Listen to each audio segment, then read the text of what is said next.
আসসালামু আলাইকুম। সাবেক সেনাপ্রধান জেনারেল ইকবাল করিম ভূঁইয়া 5 আগস্টের আগে পরে অনেকের দৃষ্টি আকর্ষণ করেছেন এবং নিঃসন্দেহে এটুকু আমরা এই মুহূর্তে বলতে পারি যে এই ব্যক্তি বাংলাদেশ বিরোধী বিশেষ ষড়যন্ত্রে লিপ্ত ছিলেন এবং যার মধ্য দিয়ে তিনি নিজের কিছু আখের গুছিয়ে নিতে চেয়েছিলেন। ইকবাল করিম ভূঁইয়া সেনাবাহিনীকে ডিস্টাবলাইজ করার চেষ্টা করছেন, এই কথা আমি আগেও বলেছি। আবার অন্যদিকে রাষ্ট্রের গুরুত্বপূর্ণ নানান বিষয়ে মিথ্যে সাক্ষ্য দেওয়ার মাধ্যমে তিনি বিশেষ একটি শক্তির স্বার্থ রক্ষার চেষ্টা এখনো করে যাচ্ছেন। যদিও তিনি যে লাভবান হওয়ার চেষ্টা করছিলেন বা তার যে স্বপ্ন ছিল সেই স্বপ্ন এরই মধ্যে ভঙ্গ হয়েছে। তারপরও যেহেতু তিনি জড়িয়ে গেছেন অনেক কিছুতে, সেখান থেকে আর বের হতে পারছেন না। যেমন মানবতা বিরোধী অপরাধের কোনো কোনো মামলায় তিনি নিজেকে সাক্ষী হিসেবে উপস্থাপন করেছেন। তার ধারাবাহিকতায় গত 2 দিন আগে ট্রাইব্যুনালে তিনি যে সাক্ষ্য দিলেন, আবারও নির্জলা মিথ্যা কথা উল্লেখ করলেন। তিনি সেখানে কি বললেন যে গুমের সংস্কৃতি প্রতিরোধে, অর্থাৎ সামরিক বাহিনী বা সেনাবাহিনীর সদস্যরা বা র্যাবের মধ্যে সেনা সদস্যরা গিয়ে যে গুম খুনের সঙ্গে জড়িত হয়েছিল, সেই সংস্কৃতি প্রতিরোধে তিনি নাকি অসংখ্য পদক্ষেপ নিয়েছেন। কিন্তু এই যে অসংখ্য পদক্ষেপ তিনি নিয়েছেন, এসবের বিরুদ্ধে তিনি কোনো তথ্য প্রমাণ বা দালিলিক কিছু উপস্থাপন করতে পারেননি আদালতে। তিনি নিজেই যেখানে স্বীকার করছেন যে এ বিষয়ে তৎকালীন প্রধানমন্ত্রী শেখ হাসিনা বা সুপার চিফ বরাবর কোনো চিঠি তিনি পাঠাননি, লিখিতভাবেও কাউকে জানাননি। মাঝে মাঝে মনে হয় যে এই লোক আসলেই মানসিক বিকারগ্রস্ত কিনা। আবার যা শুনতে পাই না, এর পিছনে অনেক ধরনের উদ্দেশ্য তার ছিল এবং বিশেষ একটি শক্তির হয়ে তিনি কাজ করে যাচ্ছিলেন বা কাজ করে যাচ্ছেন এখনো পর্যন্ত। গুম খুন বিষয়ে সাবেক মেজর জেনারেল জিয়াউল আহসানের বিরুদ্ধে অভিযোগ রয়েছে। যে কারো বিরুদ্ধে যে কোনো অভিযোগ থাকতেই পারে, তার বিচার হবে সঠিক তথ্য প্রমাণের ভিত্তিতে। কিন্তু মেজর জেনারেল জিয়াউল আহসানের বিরুদ্ধে এই সাবেক জেনারেল ইকবাল করিম ভূঁইয়া যেভাবে বক্তব্য দেওয়ার চেষ্টা করছেন, বরঞ্চ ট্রাইব্যুনালকেই তিনি বিতর্কিত করছেন। সাবেক চিফ প্রসিকিউটর তাজুল ইসলাম এর আগে বলেছিলেন, আগেও বলেছি আমি এই বিষয়ে, তিনি এর আগে বলেছিলেন যে জিয়াউল হাসান 1000টি গুম করেছেন, খুন করেছেন। সেই 1000 থেকে নেমে এলো সেটি শতাধিকে বা 100-র কিছু বেশিতে। তারপরেও শুনলাম যে এখন নাকি 3-4টি মামলার ক্ষেত্রেও তারা তথ্য প্রমাণ সেভাবে হাজির করতে পারছে না এবং এর মধ্যে এই সাক্ষী হিসেবে রয়েছেন জেনারেল ইকবাল করিম ভূঁইয়া। মূলত জেনারেল জিয়াউল হাসানের বিরুদ্ধে সাক্ষী হিসেবে তিনি নিজেকে আইসিডি পর্যন্ত নিয়ে গেছেন। তিনি সাক্ষ্য দেওয়ার সময় একটা পর্যায়ে বলছেন যে র্যাব থেকে ফেরত একজন জুনিয়র সামরিক কর্মকর্তা, তিনি তার সাথে সাক্ষাতের সময় বলছেন যে ওই জুনিয়র অফিসার নাকি 2জনকে হত্যা করেছে, 2জনকে হত্যার কথা তিনি স্বীকার করেছেন এটুকু বলছেন। কিন্তু ওই জুনিয়র অফিসারের নাম কি, কাদেরকে তিনি হত্যা করেছিলেন, কবে কখন কিভাবে হত্যা করেছিলেন, তার তিনি কিছুই মনে করতে পারছিলেন না, কিছুই বলতে পারছেন না। মানে আমি জেনারেল ইকবাল করিম ভূঁইয়ার কথা বলছি। আবার তিনি বলছেন যে তার বিরুদ্ধে কোনো অ্যাকশনও তিনি নিতে পারেননি। দুর্নীতি বিষয়ে তিনি কথা বলেছেন, সামরিক বাহিনীর ভিতরকার দুর্নীতি বিষয়ে তিনি বলছেন যে সেনাপ্রধান থাকাকালীন সময়ে সামরিক বাহিনীর কেনাকাটা সংক্রান্ত দুর্নীতি হয়েছে ব্যাপক, কিন্তু আমি কোনো তদন্ত করিনি। কেন করেননি? তিনি আবার বলছেন তদন্ত করার এখতিয়ার আমার ছিল না। এটা কি বিশ্বাসযোগ্য?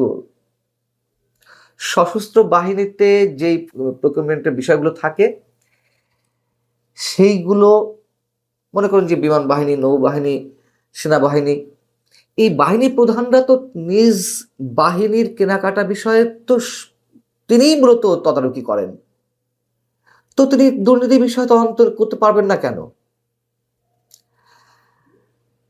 এখানে আইসিটিতে সাক্ষ্য দেওয়ার সময় এর আগের জবানবন্দিতে তিনি বলেছিলেন সেনা বাহিনীতে প্রত্যেকটা সেনা সদস্যকে অমানবিক হিসেবে গড়ে তোলা হয়, মানুষকে মানুষ হিসেবে কাউন্ট না করার এক ধরনের মনস্তত্ত্ব তাদের ভিতরে গড়ে তোলা হয়।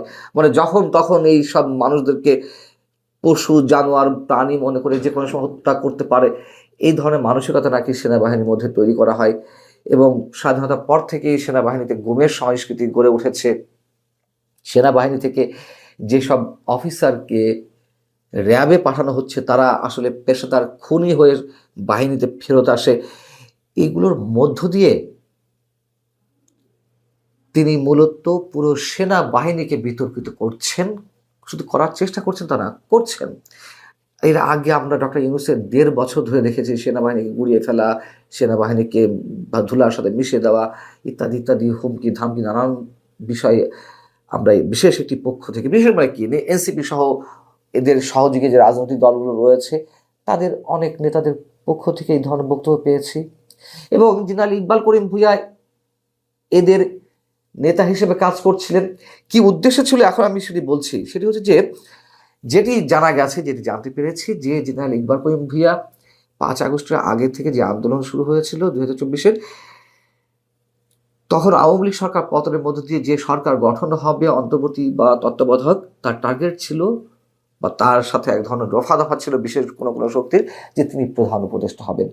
যখন সেটি আর তিনি হতে পারলেন না, ডক্টর ইউনূস সেই জায়গাটিতে চলে এলেন। এবং এটা তো সত্য কথা যে ওই সময় জেনারেল ইকবাল করিম ভূঁইয়ার নাম এসেছিল। যখন ডক্টর ইউনূস সরকার চলে এলো তখন আবার নতুন আরেকটি তত্ত্বাবধায়ক সরকারের বিষয়ে গুঞ্জন চলছিল। সেখানে আবার তিনি স্বপ্ন দেখছিলেন যে সেই তত্ত্বাবধায়ক সরকারের প্রধান উপদেষ্টা হবেন তিনি, অথবা রাষ্ট্রপতি হবেন। যখন এসবের কিছুই হলো না, পরে হয়তো তিনি বড় জোর স্বরাষ্ট্র উপদেষ্টা বা দুদকের চেয়ারম্যান এইসব হওয়ার একটা খায়েশ তার ছিল। আবার কথাও শোনা যায় যে তিনি তো ব্যাপক মাত্রায় দুর্নীতি নিজেও করেছেন। এসব দুর্নীতি খবর আইসিটির যে প্রসিকিউশন টিমে যারা ছিলেন কোনো কোনো সদস্য তাদের কাছে ছিল। এবং মানবতা বিরোধী অপরাধের দায়ে এই যুদ্ধাপরাধ ট্রাইব্যুনালে যাদের বিচার চলছে, এই বিচার তো এরই মধ্যে একেবারে জঘন্য পর্যায়ে গেছে। মানে বিচার প্রক্রিয়া নিয়ে যেসব আর্গুমেন্ট যেভাবে করা হচ্ছে, বিশেষ করে প্রসিকিউশন টিমের সদস্যদের পক্ষ থেকে যেসব কথাবার্তা আসছে, সেই সব জায়গা থেকে এর আর কোনো মানদণ্ড নেই। তো ইকবাল করিম ভূঁইয়াকেও ওরকম কোনো সাক্ষী হিসেবে হাজির করা হয়েছিল যে যদি তিনি সাক্ষী না হন সেক্ষেত্রে তার বিরুদ্ধে যে দুর্নীতির অভিযোগ রয়েছে সেগুলোতে তাকে ফাঁসিয়ে দেওয়া হবে। শুনেছি এরকম হতে পারে। সেই সব জায়গা থেকেই তিনি এইসব উল্টাপাল্টা কথা বলা শুরু করেছেন, কোনো ধরনের তথ্য প্রমাণ দায়লি কোনো উপাত্ত ছাড়া। আর এই যে তিনি বড় বড় কথা বলছেন, তার দুর্নীতি বিষয়ে কথা বলছিলাম। শেখ হাসিনা সরকারের সময় তিনি সেনা প্রধান ছিলেন।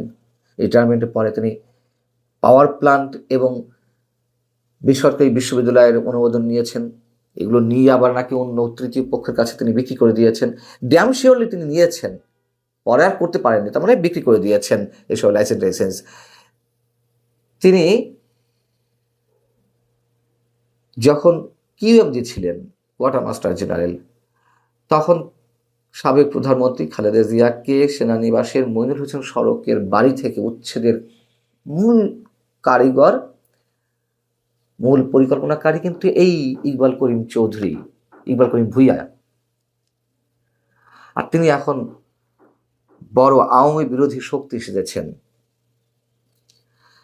এবং একথাও আমি আপনাদেরকে জানিয়েছি, এটুকু মনে করিয়ে রাখি যে 2014 সালে যখন সামরিক বাহিনী শীতকালীন একটা অনুষ্ঠান চলছিল, মহড়া চলছিল, তো তৎকালীন দুইজন জিওসি, একজন জেনারেল চৌধুরী হাসান সারোয়ার্দী আর একজন জেনারেল জাহিদুর রহমান, তারা 2014 ইলেকশনের আগে এই সেনা প্রধানকে বলছিলেন যে আপনি সরকার প্রধানকে জানিয়ে দিতে পারেন বা জানিয়ে দেন দয়া করে যে তত্ত্বাবধায়ক সরকার ছাড়া সেনাবাহিনী কোনো ধরনের কোনো নির্বাচনে সমর্থন দেবে না। এই ইকবাল করিম ভূঁইয়া এই দুইজন জিওসিকে তাদের কমান্ডিং থেকে বাদ দিয়ে দিল পুরস্কার স্বরূপ। হয়তো শেখ হাসিনাকে বলেছেন তাদের কথা, শেখ হাসিনা হয়তো তাকে এ ধরনের কোনো নির্দেশ দিয়েছেন, বা না দিলেও তিনি উপযাচক হয়ে হয়তো এই ধরনের কাজ করে ফেলেছেন। কি আদর্শবাদী মহামানব এই ইকবাল করিম ভূঁইয়া! তিনি এখনো পর্যন্ত যা ইচ্ছে তাই বলে যাচ্ছেন আদালতের কাঠগড়ে দাঁড়িয়ে। আমার মনে হয় এই ব্যক্তির বিরুদ্ধে অবশ্যই কোনো অ্যাকশন নেওয়া উচিত, সেটি রাষ্ট্রের পক্ষ থেকে হোক, সরকারের পক্ষ থেকে হোক। এখন এরা সবার জন্যই ক্ষতিকর। ভালো থাকুন সবাই। আল্লাহ হাফেজ।